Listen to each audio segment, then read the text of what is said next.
Hey y'all, it's Bradley the Singing Chef coming to you today with another wonderful Southern recipe. Now I know what you're thinking. You're looking at my station and you're thinking, ooh, it's making a cake. But I'm not. I'm making a side dish for you today. It's a good Southern side dish that my family makes all the time, especially with fried okra, which will also be in one of my recipes that I'll put out soon. It's Southern creamed corn. You're not even ready for the sweetness of this side dish. Now, I've got this bundt pan here, not because I'm making cake, not that there's not something sweet in it, but I've already cut off some fresh ears of corn into this bundt pan. And I'm going to show you why this tool actually helps that process be so much easier with a corn on the cob. Okay, so I've got a pan over here heating, and before I do the cutting of the corn, we're going to get this pan going, okay?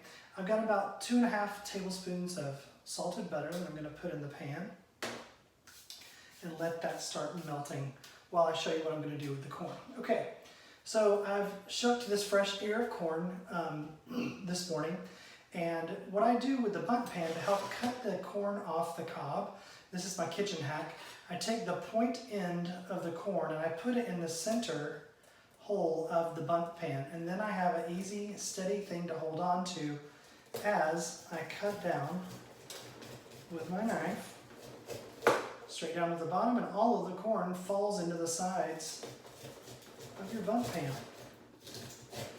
Just as easy as that. Now, just getting the kernels off is sort of step one of making cream corn with regards to the ear of corn.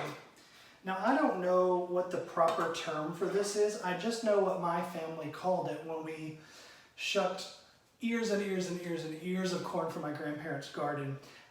And we would make cream corn and put it in freezer bags, and it would be in the freezer all the time for us to take out and cook whenever we wanted to.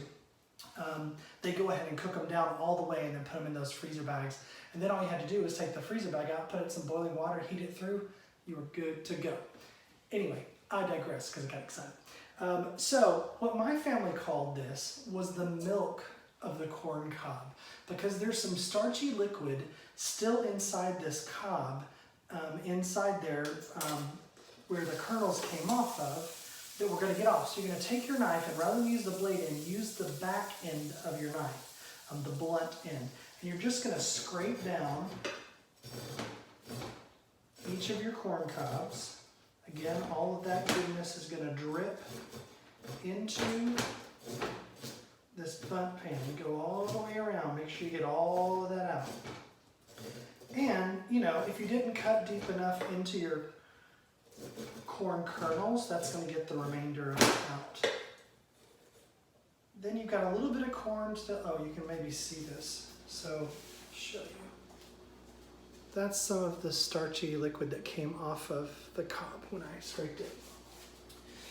Now, because my family is waste not, want not, there's a little bit of corn kernels down there towards the end. Just chop those off and into your bundt pan too, to make sure you get all the corn possible off the cob.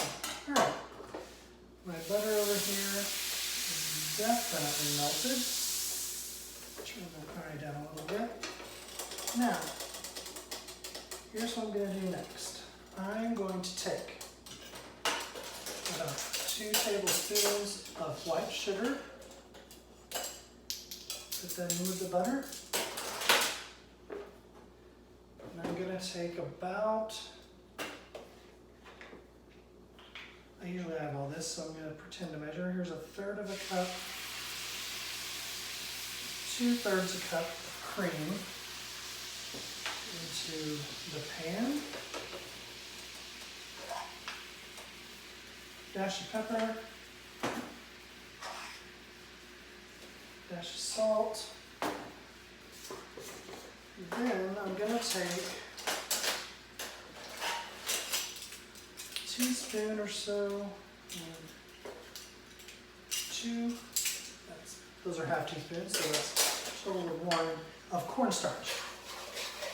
Put that in there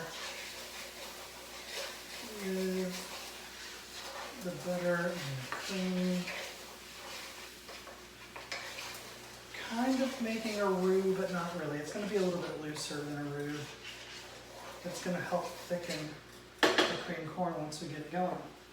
All right. To that, I'm going to add a little bit of water.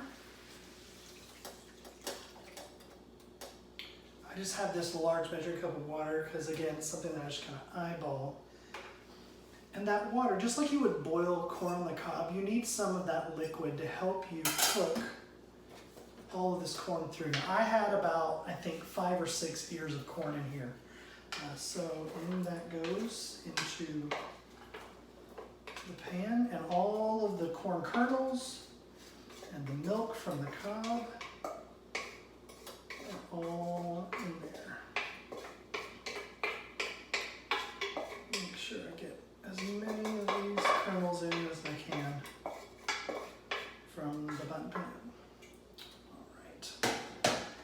Stir that around to get all of the corn in there.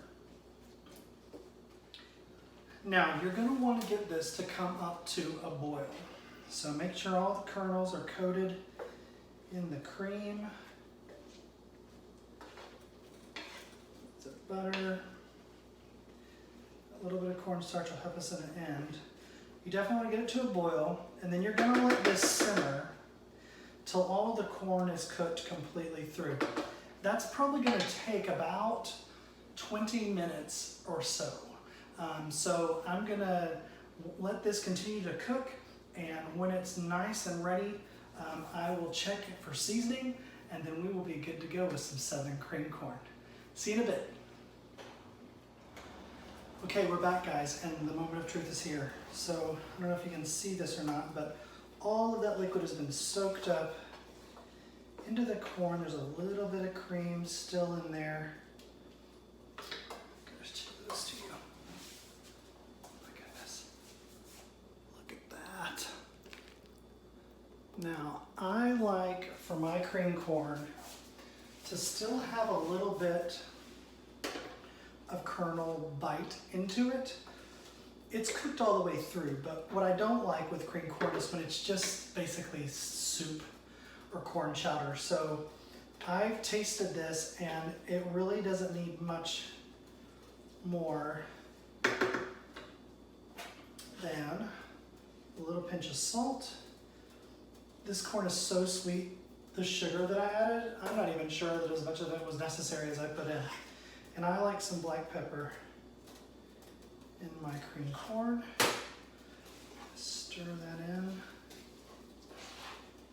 This batch actually only took between 10 and 15 minutes rather than 20. It just depends on how much corn you have as to how long it cooks. So just, eyeball it, keep tasting it. The more you taste your food, the better control you have over it with salt and all that good stuff. All right, this is pretty much done. I'm gonna turn my eye off. Got this little serving dish here. Let's try to not make a ginormous mess, Bradley.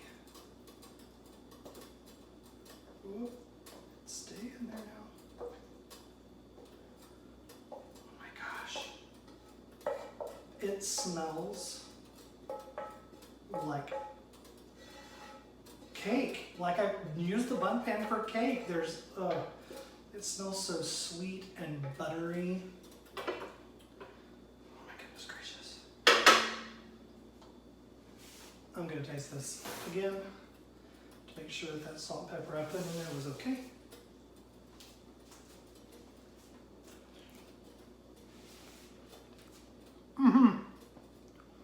Oh yeah, this is Southern cream corn. You're gonna wanna make this. It's super easy, doesn't take long at all, and I hope you enjoy it. Please don't forget to like, subscribe, and share my YouTube channel, Bradley the Singing Chef, and stay tuned for more videos. Thanks for joining me today. Hope you have a great one.